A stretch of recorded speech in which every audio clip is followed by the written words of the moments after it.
Welcome back to Talk of the Town. It's Chris, and I'm here with Ariel. Ariel, how are you doing today? I'm good. How are you? I'm doing okay. We are surrounded by school buses because in this segment of Talk of the Town, and I hear one right over there, we are going to be talking about bus safety, bus driver recruitment, and just an opportunity for you to test drive a bus. And Ariel, just like what you've done, become a bus driver for the schools. And later on in the segment, I can't wait to talk to you about how this has become a regular job for you when you thought it was just going to be part-time, right? Yeah. Oh, that's going to be exciting.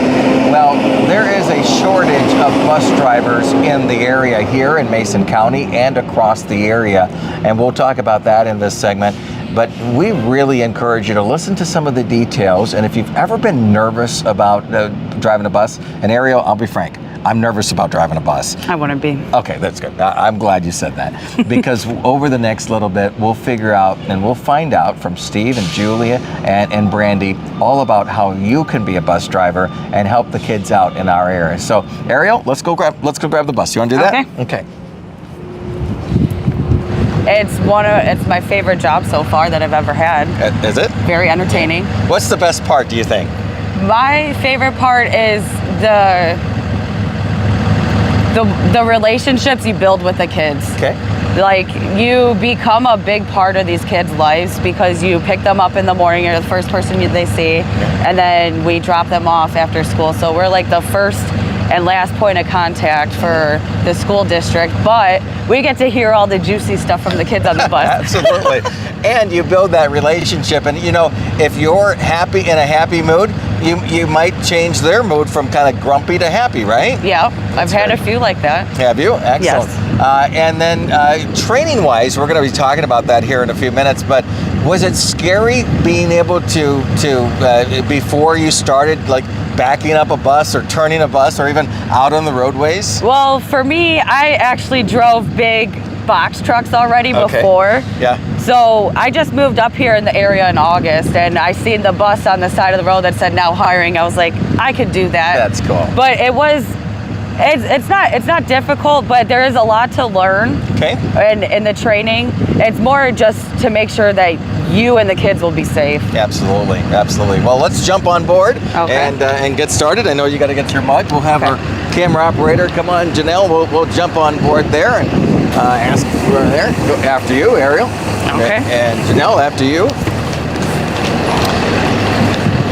And Julie is joining us as our bus driver. Julie, good morning. Good morning. Thanks. And Steve is here as well. Steve, Julie's going to be driving us over just a few blocks away. But as Ariel mentioned, being able to become a new driver, that process, there's a lot of training that goes along with it.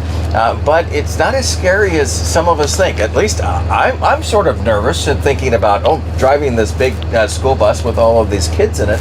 But there's a lot of responsibility that goes along with it. There is, and that's something that you hear a lot when you say that you are a school bus driver. Oh, I could never do that.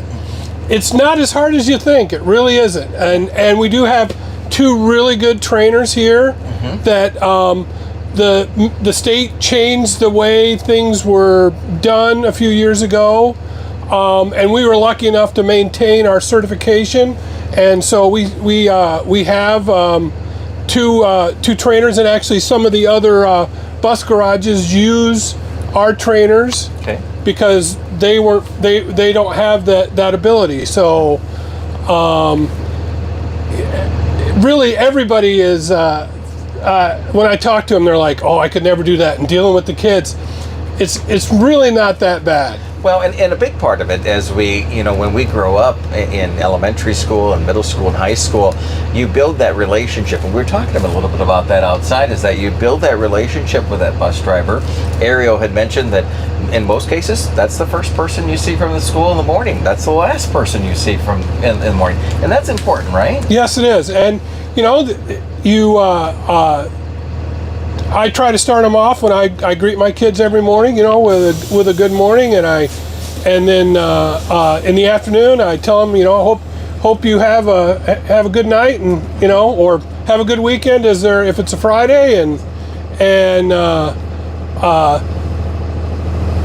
the overall the kids are good. I mean, we don't have some of the problems here that some of the you see, the horror stories from some of the bigger cities and stuff. We just don't have that. We have problems on the bus, but it's mostly kids they're not being safe in the fact that they're out of their seats, or they're in the aisle, or it's not bad behavior per se. It's just unsafe behavior. Yeah, and they're active and they want to and they're being kids. That's what kids do. Well, let's do this. Julie is going to be our driver, right? Julie, we're going a few blocks away. Why don't Steve? I'll go over to this seat over here. Why don't you come up into this one, and Janelle will show us what's happening in the front, and we can kind of just narrate what we've got. One of the things that I've noticed already, Julie and Steve, is that there's no big stick. This isn't a stick shift bus where you're, because I remember that as a kid. It was all the way here, all the way there. Total different. Actually, it's a lot more automated now. I mean, my mother was a school bus driver for 30 years, and she did drive a stick with, had the split gears and everything. And you had to, when you manually open the door. Yes. And you had to turn the lights on.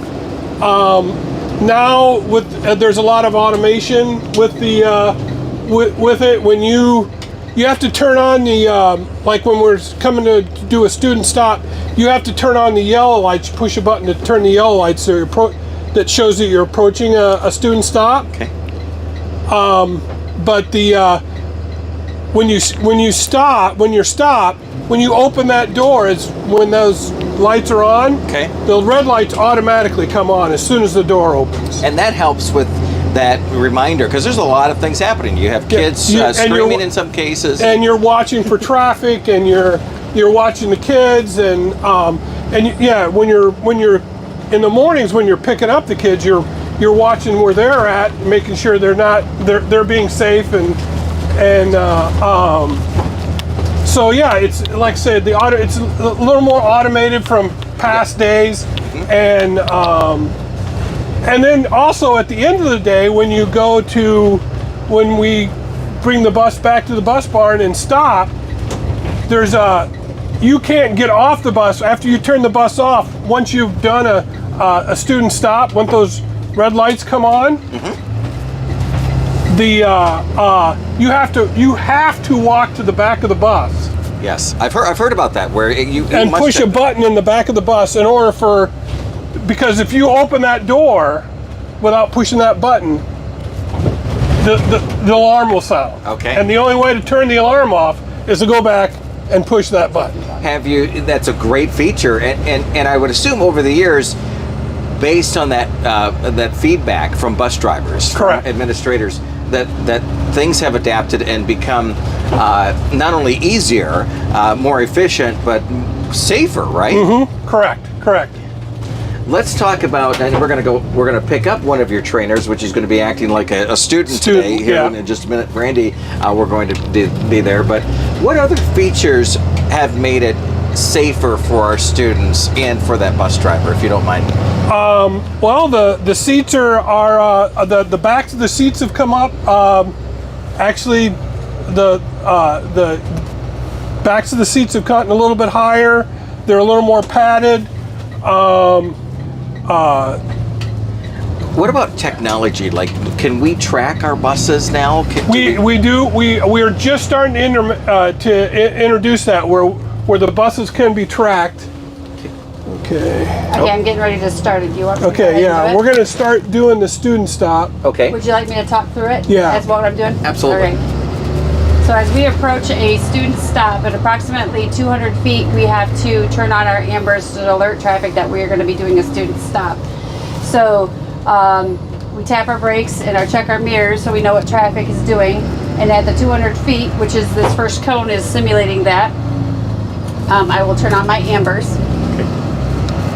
At approximately 100 feet, which is the second cone, we will turn on our right blinker and get over as safe as we possibly can. And Miss Brandy is standing at the stop.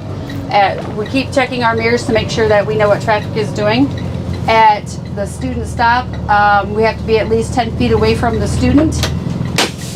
we secure our bus, turn off our blinker, make sure the traffic, we know what traffic is doing. We open the door, and we would hold the students until we make sure traffic is stopped, because people are notorious for running our reds, and when it's safe to do so, we wave the children on. And that becomes just a standard flow, obviously, with so many kids that come on and on.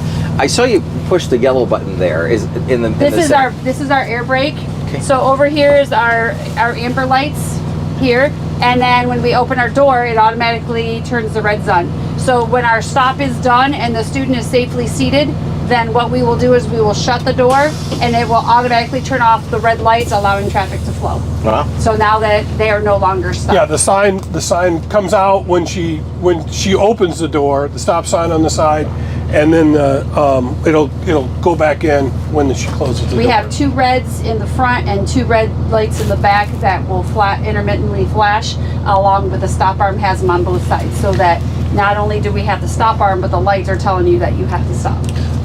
Question. Go ahead. And one of the other things, as far as safety goes, and all of our buses have cameras on the outside of the bus. Okay. That when the stop sign is out, when we're at a student stop and the sign is out, if a car passes that camera, it automatically triggers an alert, and it will record. There's a camera facing aft or backwards and forwards, and it'll record their license plate, record the car and the license plate. And Michigan law now allows the fact that they can be sent a ticket off of that video Without having an officer. without having an officer. Correct. In the past, we used to have we would have somebody certain routes that would be notorious for having their red lights run, and so they'd have a deputy sheriff kind of tuck in behind the bus, but it never seemed, nobody ever would ever run the days that they would. Yeah, correct. But now, in years past, it's been we were averaging a little over 2 a week. Okay. 2 red stops. Yeah, passing that.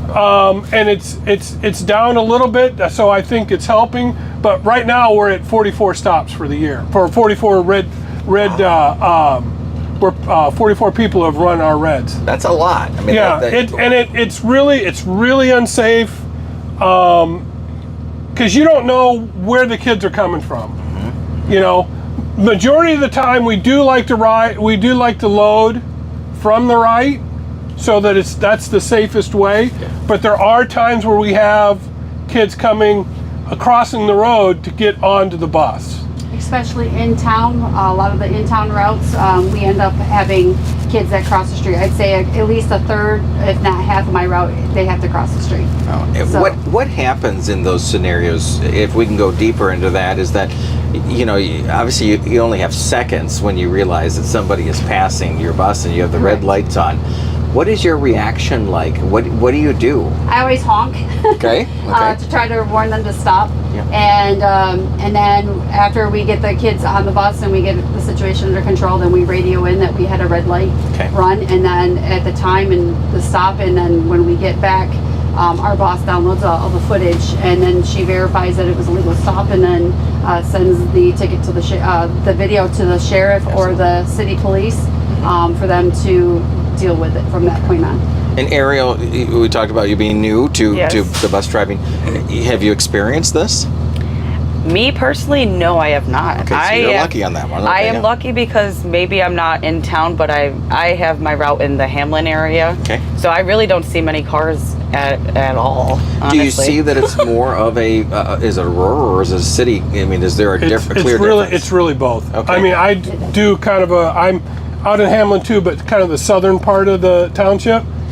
And I've had the same car do it 3 times in a row. Wow. Where I didn't recognize them the second time, but the third time, I recognized the car and the person. Yeah, absolutely. And yes, I was a little upset about it. Yeah. I had one yesterday that was going about by my car. So I put my reds on 2 blocks before We got there before the car even came near me, and they just blew right through me, through my reds, without even stopping at about 35 miles an hour. Yeah, that's it's not even can't even think about And that I have happening. kids that do cross It's that scary. street. Yeah.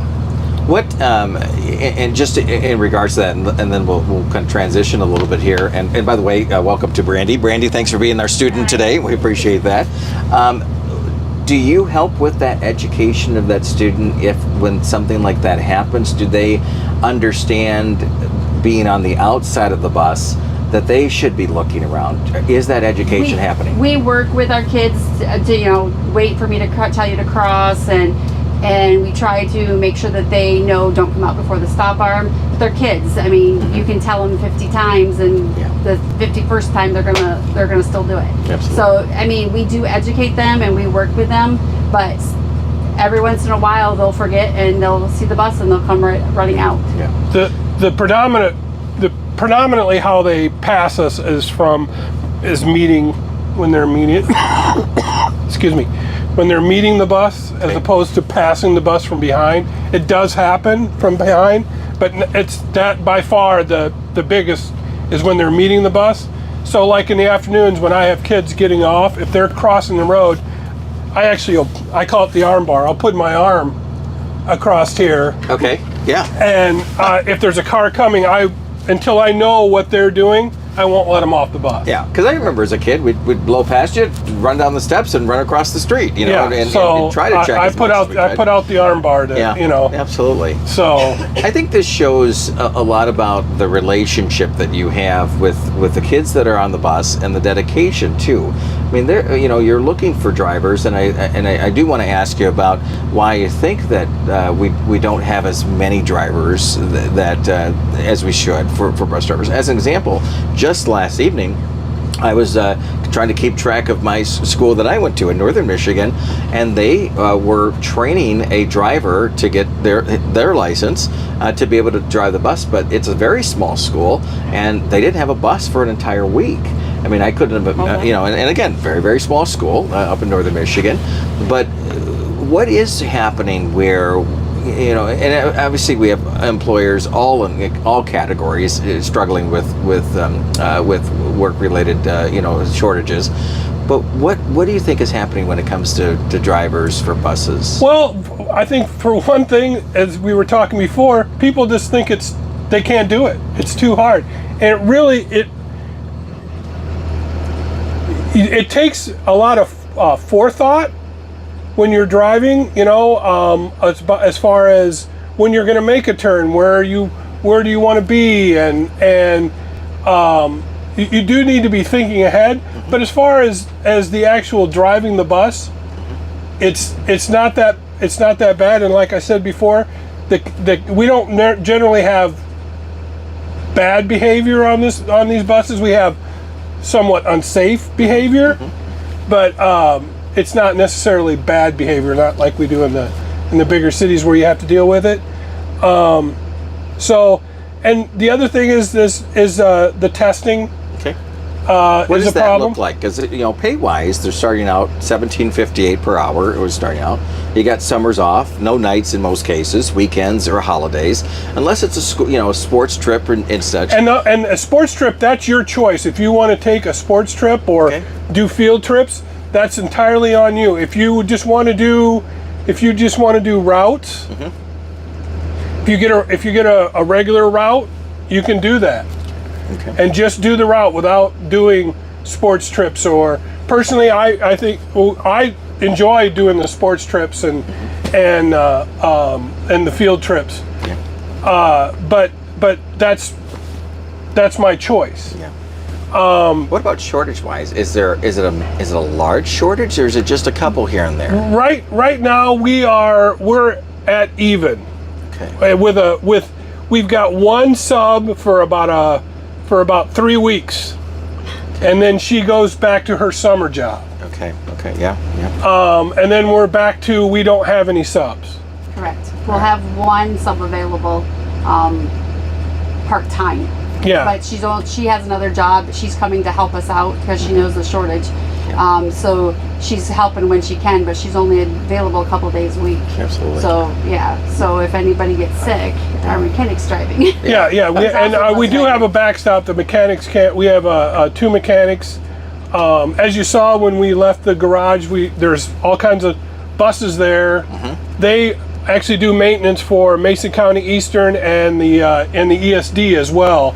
So they're very busy. Besides doing the Ludington buses, they also work for those other 2 school districts. Have you been in a position where you didn't have a driver for a route, and if that happens, what do you do?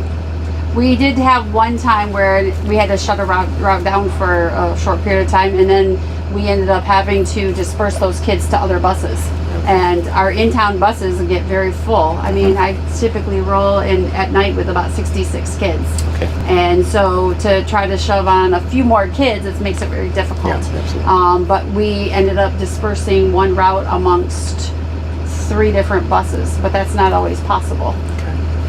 What about time-wise? When do you start in the morning? What does that look like? I have an in-town route, so I start at about 6:40. About 6:40 is when I start pre-tripping my bus, and I start driving at about just before 7, and then I get done by about, with everything putting the bus done, I'm usually done by about 8 o'clock. Okay, so that's not bad at all. What and rural routes? About the same. I'm usually at the bus barn. I usually get to the bus barn about 6:30. Okay. I do my you have to go through and do a safety check on the bus. You do that every day. Go through. You lift up the hood. You check underneath, oil. Check all your fluids. You're looking to see if there's any leaks. You're going to check all your lights on the bus to ensure they're all working. Making sure everything's tight and safe. There's no problems. And once that's done, I roll out a little before 7 as well. And like I said, I'm in kind of the southern part of Hamlin. She's way up the northern part of Hamlin. So Is that where I am? yeah. Yeah, absolutely. And that's a question for Ariel. Is that do you feel like the support from the maintenance, from your fellow drivers, from the planning the route, everything, that support is there if somebody's interested in becoming a driver? What is that support like, in your opinion? There is always someone to help you. It's like a big family, honestly, and you have a radio on the bus, so you can, if you are stuck in any type of situation, just go over the radio and ask the question. Someone will answer you. If it's not our boss, then another bus driver with that experience will answer you. Okay. So you're never left alone and like, what do I do in this situation? Brandy, we haven't heard much from you, so I'm going to put you on the spot here for a moment. We're talking, bus safety and bus driving. It'll pick up probably the microphone there, so you're just going to talk a little bit louder here. But take us through as a bus driver, that ideal bus driver. Can it be virtually any age as an adult? Do we see more retirees? Where do you think the bus driver this day and age is? Our fleet has more retired drivers. Okay. But anybody really can do it. I mean, I'm young, she's young. Our youngest one is what?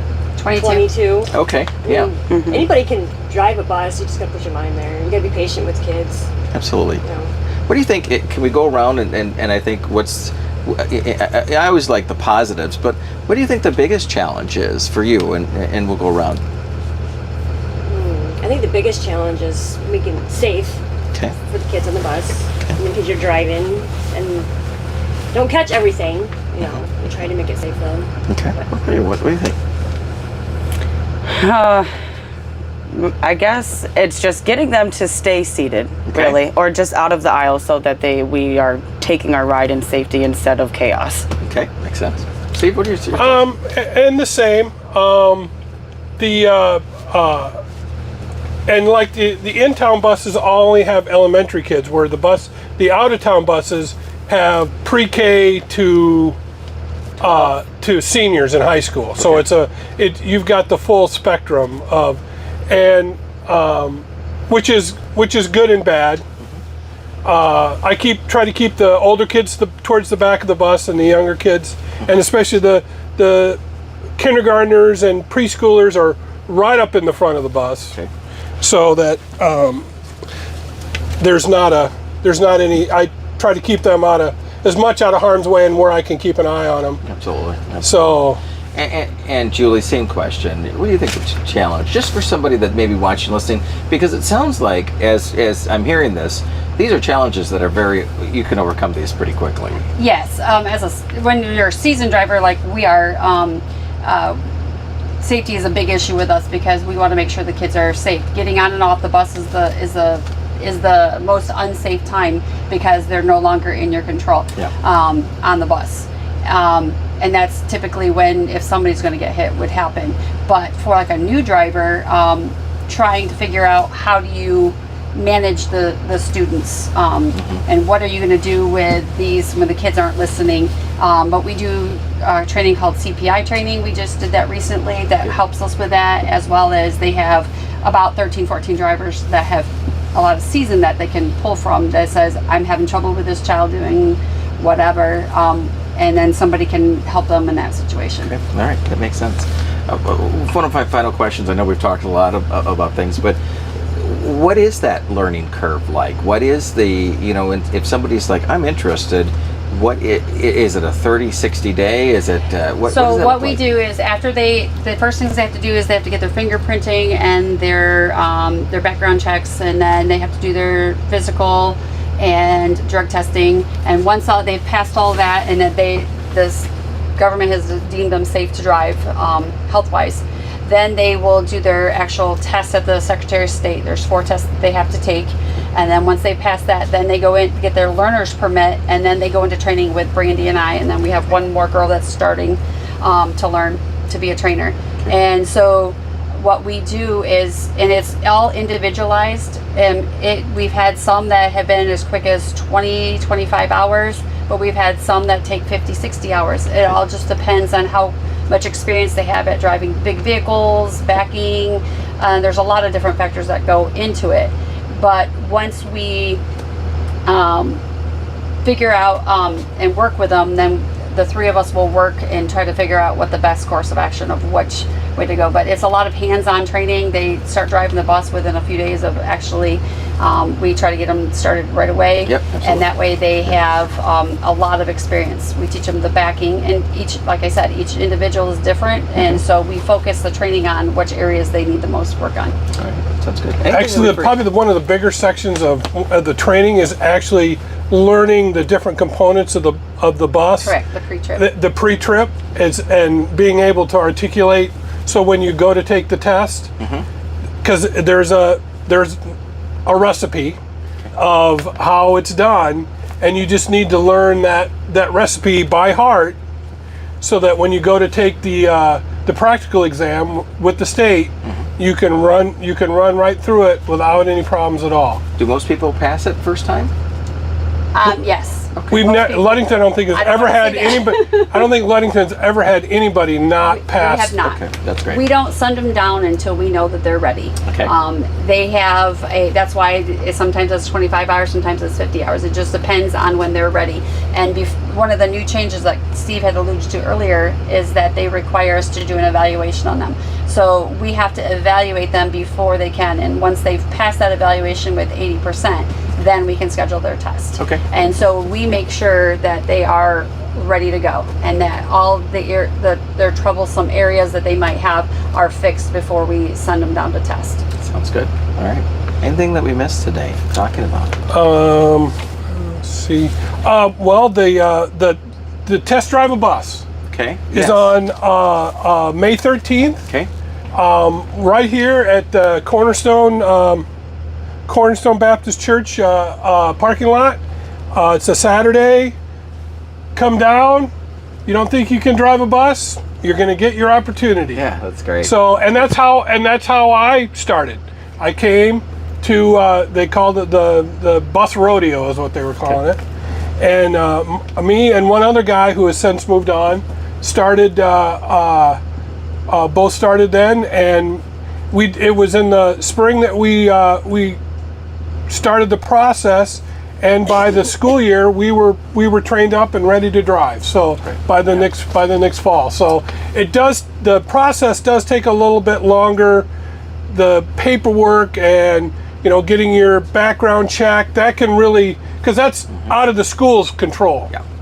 And do you see that you want to try to get as many people here in the springtime so that they're ready by the fall? Can they be ready by the fall? Yes. Okay. Because we can still train during the summertime. So once they get through the process of all of the paperwork and the physicals and all that type of stuff and get their learner's permit, then we can start training them. Okay. And then that part of it only takes, maybe 3 weeks to a month, depending on how much training they need. Okay, fantastic. This is great. Anything that we missed that you've thought about over the last 3 minutes? No? What would your message be, Ariel, as we close out on somebody that's just thinking about it, maybe on the fence there? Just try it. Just try it. You don't know until you try it. And another thing is I have 2 sons that are in elementary right now, and the biggest part of this job gives me the most time with my kids. So I went from working like 60, 80 hours a week to working as a bus driver, and I will choose this job over any of them. And you're working 4 hours a day, roughly, right? A little bit, maybe a little over that. Yeah, and you're on your child's schedule. Yeah. When they're at school, I can make them dinner now. Yeah. when they're at school, you're working, and when they don't have school, a snow day or whatever, you don't have to find childcare because the kids get noticed that there's no school before anybody else because the bus drivers get called first. Yeah, so totally. Yeah, absolutely. And if you are a parent that wants to try to do it and your kids go to the schools and everything like that, like Ariel's kids can ride with her if she wants. So then they can ride along with her and she can drive them to school if they choose. And that's very handy because mine used to ride with me, but now they don't because one drives. So. But it's very handy when your children can ride, your Go bus, with you to work. and maybe you could make a doctor's appointment. You just leave them right from, bus garage and. Absolutely. Yeah, that's great. And are you assigned one particular bus pretty much, or does that rotate around? We do. We actually bid for our routes every fall. Okay. And so we pick the routes we want based off of seniority, and then the subs will fill in whenever there's a driver not there. Okay, that's fantastic. But I think by next fall we'll be in the need for a few drivers. We're gonna go in negative this summer. Okay. So we definitely need drivers. They will probably, if you come out, you'll probably get a route right out of the gate. You won't be subbing. You'll get a. That's what I did.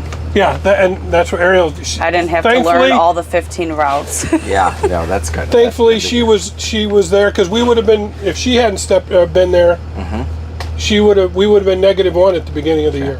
All right, so it's our goal over the summer to get recruits, and I like how you mentioned that you'll train them over the summer too. We always think about schools letting out and then we have a break for the summer, but no, that it still goes on, and we appreciate your dedication as well. We can, just in the conversation today, you can tell your dedication to the students and to making sure that they can get to school and get home safely. And I think that's huge. I think that's a very, very important thing. So.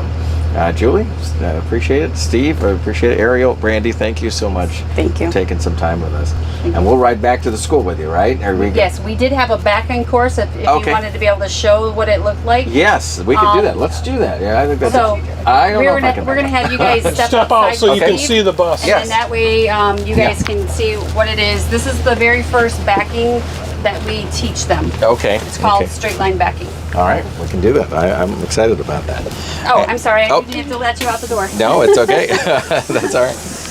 All right. Okay. See ya. Pretty exciting to see this, and the buses are obviously a little bit more aerodynamic these days. They're not as clunky and such, but even the technology inside very much improved. So that's kind of neat too, isn't it? Yeah, they aren't as uncomfortable. Actually, like in the wintertime, the heaters, I can cook the kids right out of there. Yeah, I bet. They're asking me usually to turn the heat down before I'm done with the route. So So. And what she's going to show you is just one segment of the of what the practical test would look like. Okay. One section of it, it's called the straight line backing. Basically, you just back up between the cones until and those are fairly narrow. I mean, that, Yeah. yeah, absolutely.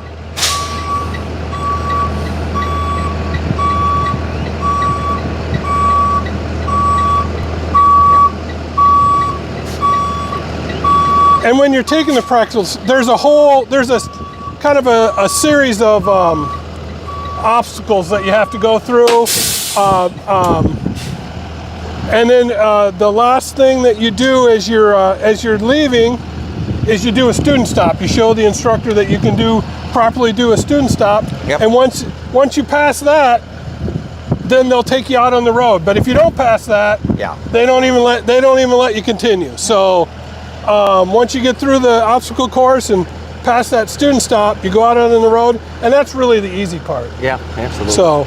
No, this is great, and she did a pretty good job at backing up. But it is, as you said early on, it can be a very easy process. It can be something that's very enjoyable as well. And you know, we go back to the days of when we were in school, and you just build that relationship with your bus driver. You look forward to seeing him or her when you jump on the bus in the mornings. You know, you do get hugs. You get you know, and you can josh around with the kids, and and yeah, you get kind of a, you got them. You got them when you get a like kind of a knowing twinkle smile out of them when you're when you're giving them a little tweak about something, you know. So they know that you're just kidding around with them, and and then like I said, getting a hug. We got bus drivers, especially in town, with the little kids. They get hugs all the time. Yeah, that's pretty cool. And hopefully cookies and oh yeah, they get all that. We all get all that kind of stuff. That's cool. Well, let's jump back on if we're all right. Yeah, we're good. And we'll go over some of the other events and happenings taking place in downtown. So, Steve, come on with us, and we'll get back on here. And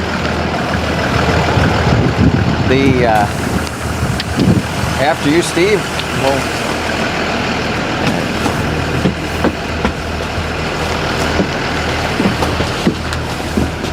And Julie, one question I didn't ask was, we talked about maintenance.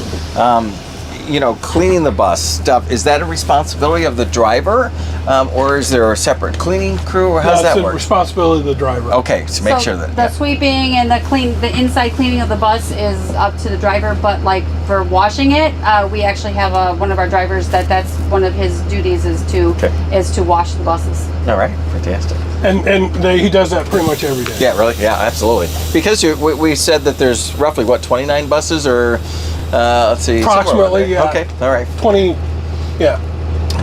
And you maybe talk to other school districts. Is this shortage, or as you mentioned earlier, even in the sense of Ludington Public Schools, but do you see that more other schools, Mason County and stuff? There are other schools that are having much more difficulty than we are. I know Manistee they basically cut it off. Oh, really? They have kids that want to ride the bus that can't. Okay. Because their buses are all full and they can't, Yeah. It was kind of first come, first serve, and if you were late to the game, you didn't get and I know Traverse City, the high schoolers, they get bused 2 days a week. Oh, really? Wow. And they basically split the high school in half. This half rides on Monday, Tuesday.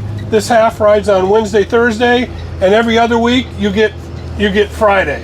Huh, interesting. Oh. So because of such a shortage. Because it's such a short. They're down by 15 drivers up in Traverse City. So offside question, Julie. Speed limits. Yes. We're keeping with the standard speed limits, or do you, as a bus driver, have to a little bit less? Or no, standard speed limits. Like when we go on on 31 going down to Muskegon or whatever, you're driving. You can drive 65, the truck speed limit. Okay.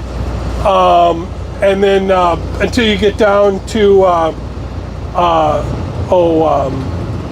Muskegon, and then Yeah. you have to knock it down from there. Well, for the interstate, for trucks and cars, it's 65 no matter where. About 2 years ago, they changed it so that even if the cars have to go down to 70, the buses stay at 65. Okay. They just made it across the board to make it easy. Yep. But yeah, so yeah, we have to follow all the speed limits, just like any other car. All the same rules apply as far as rules of the road go. Same rules apply to the buses. And the only thing we have is the student stop with the that's different. Yeah. So. Well, it was a good experience to really talk through this, because I would assume it's answered some questions for people that are out there, and obviously you're more than open to having more of that in-depth conversation with somebody that's interested in driving a bus, and really when we're talking about 2 hours in the morning, 2 hours in the evening, and it's starting out at almost $18 an hour. You want to enjoy it. You make a little bit of money, and just that interaction with the students. And it goes. You do get an annual pay raise, so Okay. it goes up from there. It's not. It starts out at $17.50 an hour, but after your first year, it'll go up. I'm not sure but it will go up. Yeah. From there, and because I've been driving for 4 years now, and I'm at $20 an hour. Okay. So All right, fantastic. Yeah. And again, that relationship with the students, great. Being able to, I mean, you mentioned a 22-year-old drives, and then you have obviously your seniors, your older demographic that drives for the buses, for the system, and so it's something that anybody of any age could jump on board. Well, So 21 and over. 21 and Yeah. over, of Yeah. course, yeah, absolutely. Well, Absolutely. actually, you can in-state.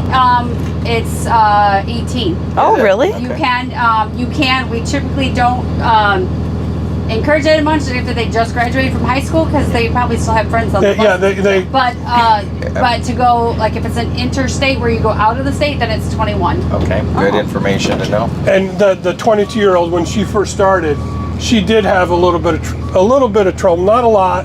Just the kids were looking at her like she was Yeah. so young, Yeah. But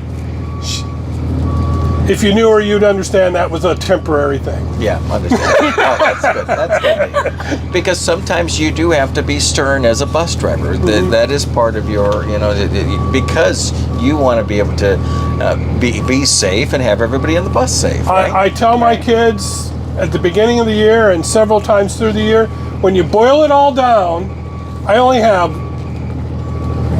one job: to get you from home to school, and from school to home safely. Yeah, that is, when you boil it all down, that is my only job. That's good. Good to hear. So- yeah, and it's a great job. It sounds like it's a great job. Very So- entertaining. Yes. So as we depart the bus, we encourage you. People can reach out, and the best way to do that, to just inquire if they are interested in driving bus. What is that step? What? They can call the bus garage, Okay. and talk to our director, or if you know a bus driver, talk to them and ask them about it, and they can point you in the direction. All right. Fantastic. We'd love for you to come and train with us. Just call the school district, and if nothing else, somebody will be more than happy to get you direct you to the correct. Talk to the transportation supervisor, Deb Wisely, and she'll get you. She'll walk you right through it. Believe me, she's going to be more than excited to help you as much as she can. Absolutely. And then remind us. Last thing I'm going to ask you. Remind us about the bus, the test driving. Okay, yeah. So yeah, test drive your school bus on May 13th at the Cornerstone Baptist Church. You can.